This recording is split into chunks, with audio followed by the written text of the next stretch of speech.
Good morning and welcome to the Virtual Village Hall. I'm Rachel from I Printed That, and this is your Artist in Focus session, where we look at an artist, some of their work, their life, learn a little bit about them, and then take some time just making some art inspired by theirs. We'll be doing some copying, I know, which isn't really allowed, but actually it's a really great way of looking at an artist's process and learning a lot more about their work. Also, we take time to really look at their work, so you really get to know their paintings. So today we are looking at artist, writer, diarist, Emily Carr. So she's a Canadian artist who more or less made it her mission to conjure up the life and spirit of trees. And as we're coming up to National Tree Week, I thought it was the perfect opportunity to look at an artist who didn't just paint trees, but she almost had conversations with them and really brought them forests to life, sorry. So just to let you know, these sessions, they take about half an hour. So a good kind of chunk of time to fit into your day for something, a nice little creative activity to do. And so what I'm going to be doing, I'm going to be going between a couple of screens. So showing you some of Emily's work and also telling you a little bit about her. And then at the end, we'll look at some more images and make some art based on there. So here she is, Emily Carr. I really rather like the look of her. I think she looks quite stern, a little bit rebellious, as we will find out. And also there's definitely a look of Ina Sharples, if you remember that Coronation character from back in the day. So she was born in December 1871 to a very strict Victorian British family, although she was born in Canada. Sadly, her parents died when she was quite young, and she was brought up by her rather strict, very deeply religious sister.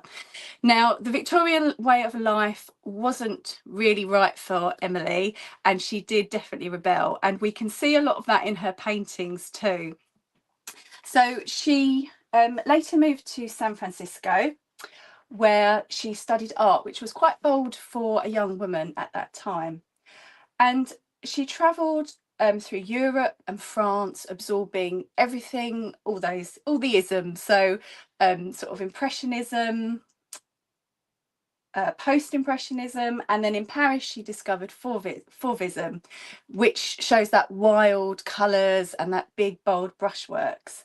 Now she admired artists like Matisse, Monet, Van Gogh, which we can definitely see in her paintings. We can see inspiration that she took from there, but she certainly carved her own path too. It's been said that she painted portraits of trees, not botanical illustrations, but these powerful, characterful images that we can see here. She worked with big shapes, sweeping lines, and lots of energy. She wasn't concentrating on precise detail, rather she wanted to convey a mood and that spirit of the trees, their life. She wasn't after the accuracy. So her first big exhibition in 1913 in Vancouver completely flopped. The critics absolutely hated it, and she felt really hurt and discouraged by this and didn't paint for about 15 years. But she kept herself going by running a boarding house, which was called the House of All Sorts. This was to support herself. So Carr spent years visiting indigenous villages on the northwest coast, sketching totem poles, canoes, villages, forest sites. And today we see her work coming from a white colonial gaze, I'll be totally honest, and conversations around cultural appropriation are important. But one of her beliefs was that she could see the heritage disappearing, and she tried to stay faithful to what she saw. And she was welcomed by the Indigenous people, and they gave her the nickname. She was called the Laughing One. So we saw that very stern picture, but you could see that there was a certain glint in her eyes, I think. So yeah, she was known as the Laughing One. But yeah, that's quite a complex part of her legacy. So she witnessed logging, as we can see in some of these paintings here. She witnessed it firsthand and actually spoke out about it. And as you can see from that first photo, I wouldn't like to mess with her. And she spoke about it before it was really a mainstream environmental topic. So she reconnected with painting in her 50s after a meeting the group of 7 who encouraged her work, and they also championed it too. And it was really decades after of being ignored that she finally did gain this national attention. She published books and journals later in life because her health did prevent her from painting, but she continued working. And I think that's what I've really learned from so many of these artists over the last few months that we've looked at, even in old age, right up to sort of when they got really too ill, or sometimes up to the day that they died, they were still creating, be that art or with their writing. So she died at the age of 74, and today she's considered one of Canada's most important and original artists, and especially for these expressive trees and forests that we are going to look at. So that's a brief bit about Emily Carr. If you find her work fascinating like I do, please do spend a little bit of time just Googling, doing a little bit of research. Some of her earlier work is absolutely gorgeous as well, with the lights and the colours that she used. So please do spend the time having a little look over those. So with after learning a little bit about her, as I said, we are going to now do some work based on her art. So as always on Artist in Focus, you don't need to go and buy lots of fancy equipment. Please just try and use what you've got. I'll let you know what I'm using. There are some suggestions in the show notes, but today I'm going to be using just some nice sort of larger sheets of paper, because we really want to get these great sort of flowing marks, try and incorporate some of the energy that Emily Carr had. So I've actually got just some brown packing paper. I always save it when I get online deliveries because it's great for doing artwork on. I've also got some charcoal and some coloured pastels too, but you could use pens, pencils, biros, you could use paint if you want, crayons, anything really that you can find either in your art box or even in your kids' art box. I'm sure they won't mind. Okay, so let's have a look at these 2 paintings first. We're just going to start with a little warm-up exercise, and I've just realised that I haven't got my timer on me, so I'm going to somehow have to keep a look at where we are on the time. So I've got to do a little bit of mental arithmetic too. So we're going to start just by looking at the picture on our right. Just look at those lovely sweeping brush strokes that she made, and with this one we're just going to do a quick warm-up exercise, so just for about 3 minutes or so, and I'd like you to use either pencil, biro, charcoal, that sort of thing, and we're just really going to do a sketch, take into account some of the shapes, the lines, the differencing in heights, and you can either choose the painting on the left or the painting on the right. It's entirely up to you, whichever one appeals to you the most. So we're going to spend just 3 minutes. So take a piece of paper. I'm going to use my portrait as Emily did. I've grabbed my art materials. There we go. So I'm just going to start off with charcoal. I'll pop you down in a minute so you can see what I'm doing. Let me move my other stuff away. Okay, so 3 minutes, so we're at 9:26, so we're going to do this for 3 minutes starting now. Okay, so I'm going to do the one on the right, I think.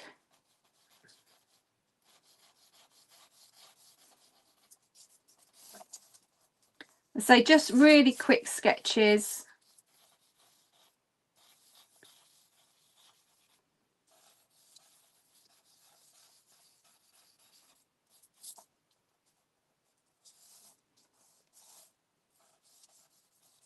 Just getting a feel for her work.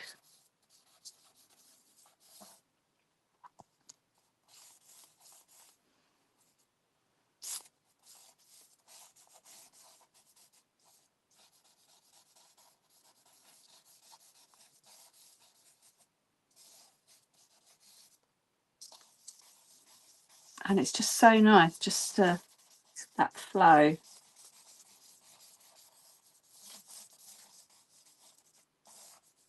Oh, so that's just a minute up already.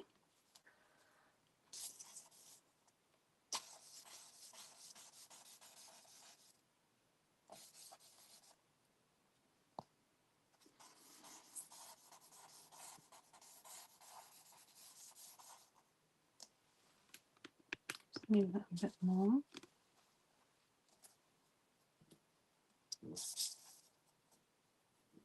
And if you can incorporate that swirling sky as well. I mean, it's all going to start merging a little bit, but I just want to, you know, it doesn't matter. It's just a warm up for the moment, but we're just kind of getting a feel. In fact, I might make it merge less if and we can see those kind of Van Gogh influences. So that's 2 minutes. So we've just got a minute left.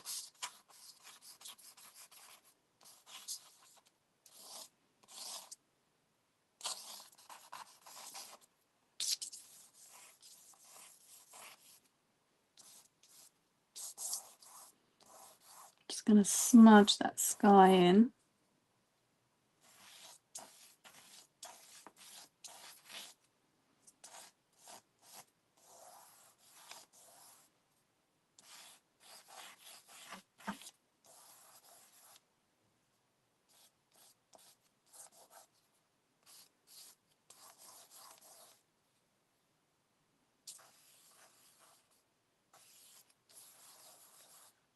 Okay, so just got 15 seconds left. Fill in some of this foreground.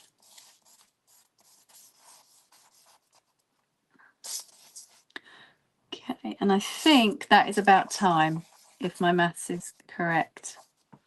Lovely. Okay, so just a very quick sketch, just using charcoal, or please use whatever any implements that you've got. So we'll move on to our next one. So now I want us to paint, I want us to use this image that's in front of us to do the same thing. So we're just looking at those shapes. We're really kind of feeling the life of the trees rather than drawing accurate botanical illustrations. So grab another piece of paper, grab your charcoal, and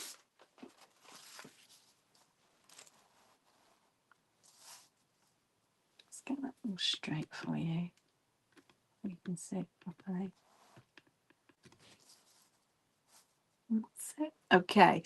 And we're going to spend another 3 minutes on this one as well. So when you're ready, go.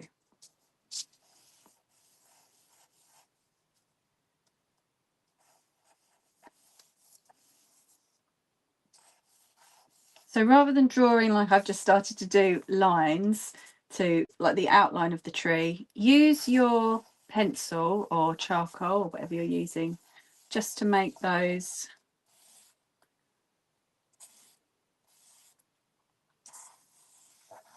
gorgeous lines, almost sort of like calligraphy.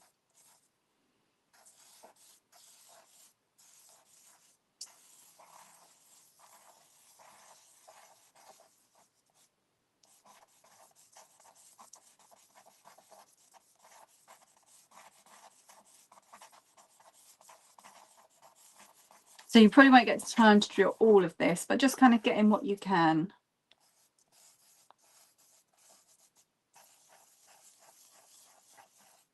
Cool, and that we've had a minute already.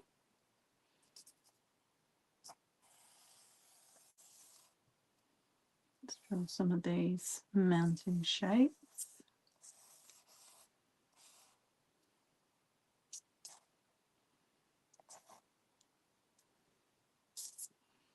And then we've got this large one that's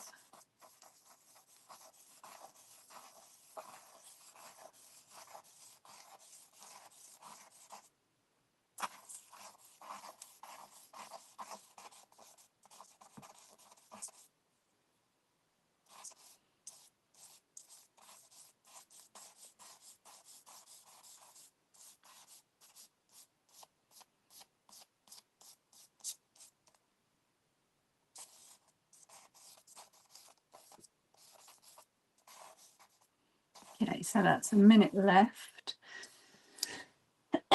Excuse me. Okay, so that's quite dark there.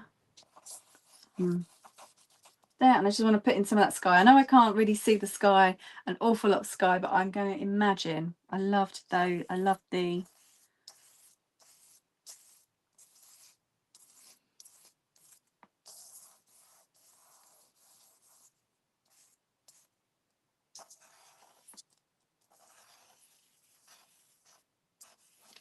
swirls and the flow of the sky that she used.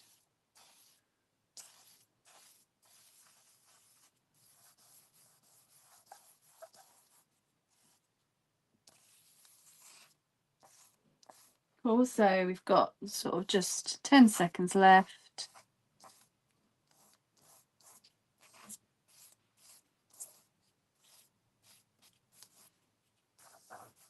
And that is time. Finish those off. There we go. Okay. So just another quick sketch using the ideas that Emily Carr from Emily Carr's work, just of a few trees and forest, adding a little bit of sky. Okay, so are we nicely warmed up? So we're going to start by adding a little bit of colour to our next piece of work. So as I said, you don't need anything particularly fancy for this, just your some pastels maybe, or some paints, whatever you've really got to hand. And just want to start by copying this image here. Apologies, it might be a bit small for you, but because she drew lots of trees and these great big kind of cedar trees, she used portrait. She used a paper portrait style rather than landscape, and it doesn't show very well up on the screen, but hopefully you can, because she used such bold brush strokes, you should be able to see quite nicely this, at least the flow, because there's not an awful lot of detail there. So we're looking at these huge trees. As you can see, they're so tall. She's given the impression that they're so tall. Oh, thank you, Andrea. She's given the impression that they're so tall that you can't really see, you can't even see the canopy of them. She's really focusing in on the trunks and these lower branches. So if you could keep the view like that, Andrea, that would be really brilliant just for this one. And so we're going to use this as an example, and again we're going to copy from her work. So just take a little bit of time to grab some of your colours. So I've got browns and greys, very dark blue there. I haven't got blue quite as dark as that. We can kind of match a bit up. Got a bit of yellow, some white, and it's actually quite nice working off this paper as well because the colours do really show up nicely. Okay, there's that one. And we're going to give ourselves, I think, 4 minutes for this one. So where are we on time? So before we start, I just want to spend a few moments just looking at the actual painting itself.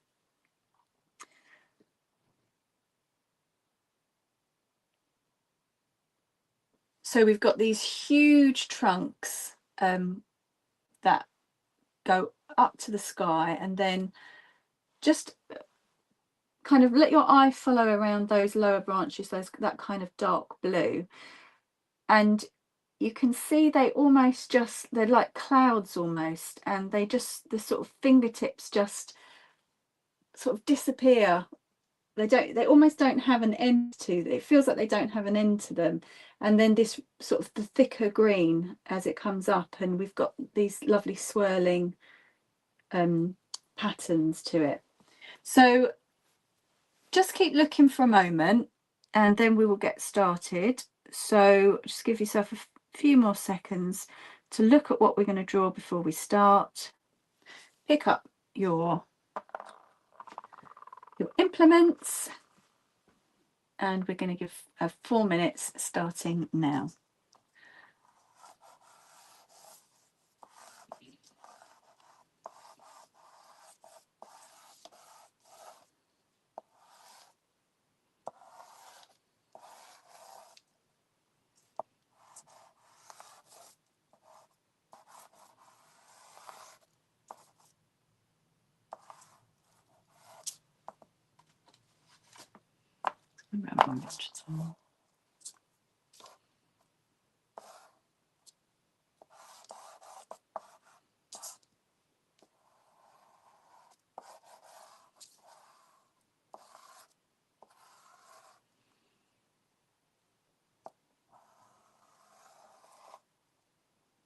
So we want big, bold strokes.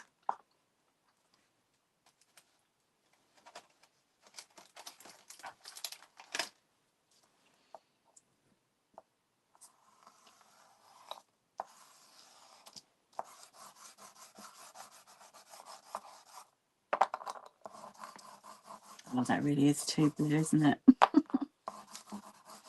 It's fine, I'll it.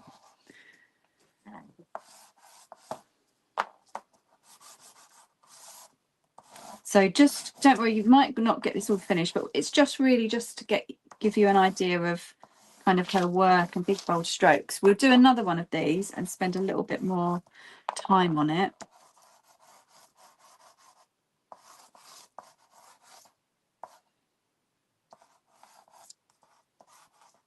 I think that's I think that might just be coming up to 2 minutes already.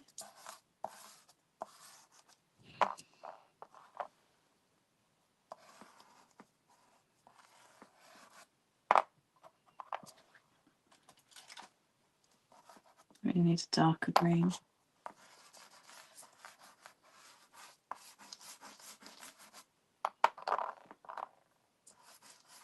So if, like me, you don't really have the right colours, don't worry, just carry on.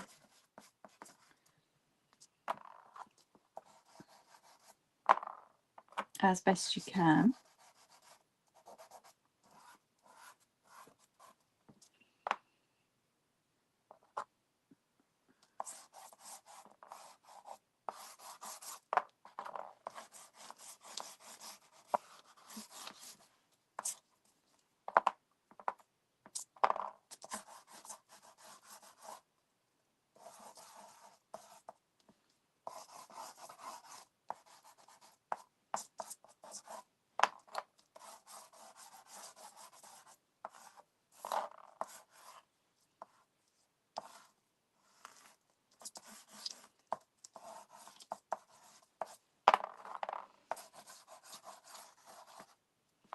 Okay, so I think we've got 1 more minute left. So I've kind of lost track of the time a little bit, but let's give ourselves 1 more minute just to finish this off.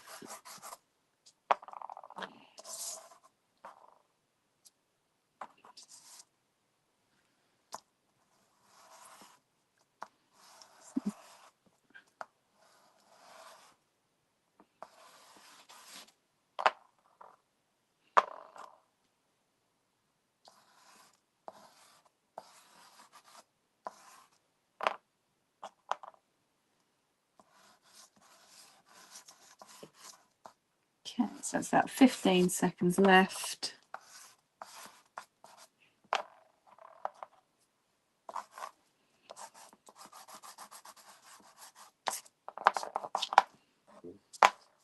Okay, and that is time.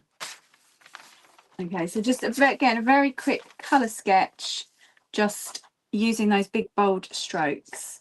So just kind of getting a feeling. Again, we're not going for accuracy, we're going for really the feeling of that forest. So let's flip over to, I think my next one is another forest. So we're going to do our own piece now, inspired by Emily Carr's work. Again, using big bold strokes and our colours. So let me move that.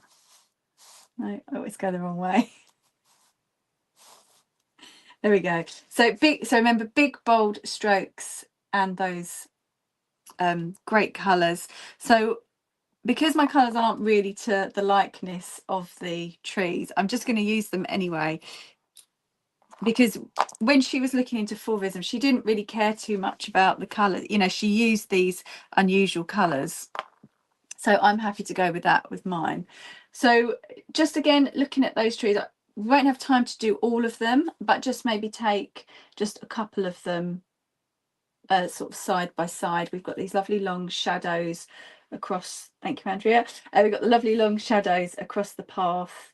The texture on that bark is gorgeous, and sort of the shade as well on the sort of the right of those trees, and then branches, low-hanging branches coming down.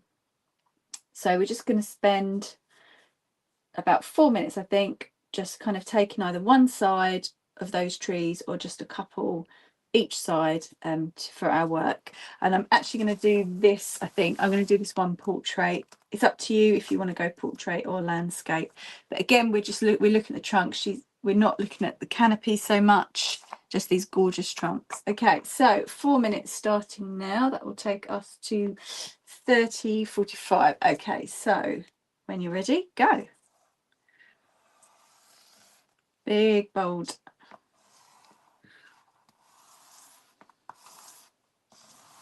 line.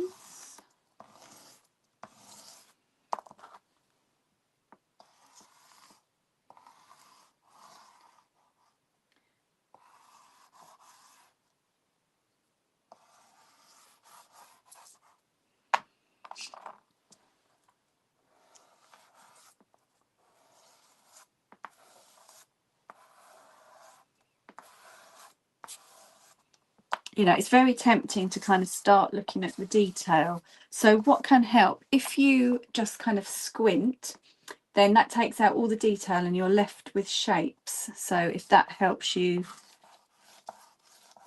with your work.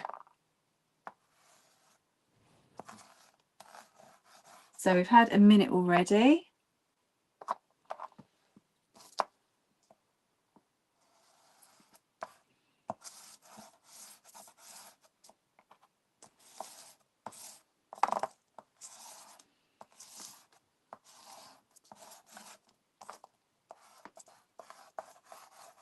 So I'm just taking the left-hand side.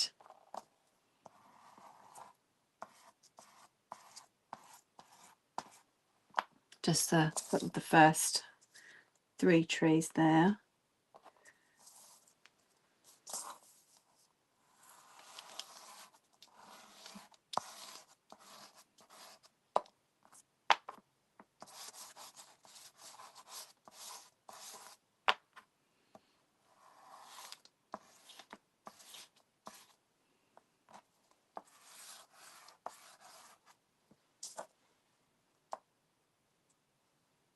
And that's 2 minutes left.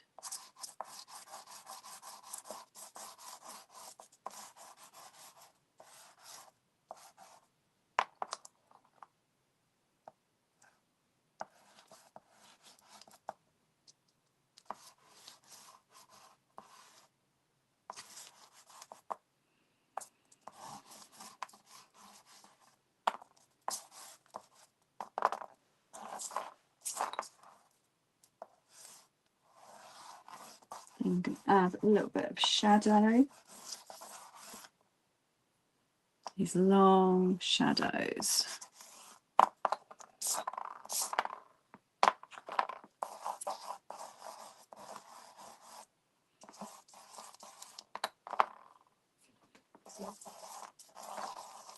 And with the path, I'm going to, with that movement as well, she did with some of the backgrounds.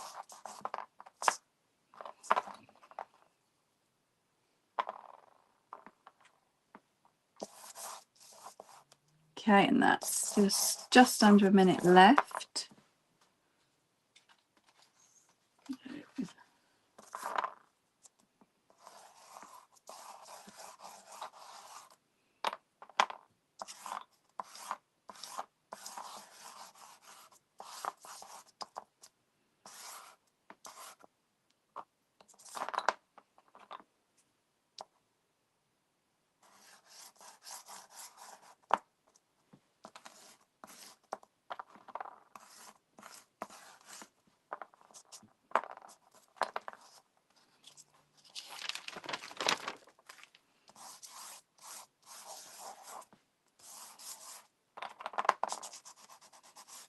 Okay, and that is time.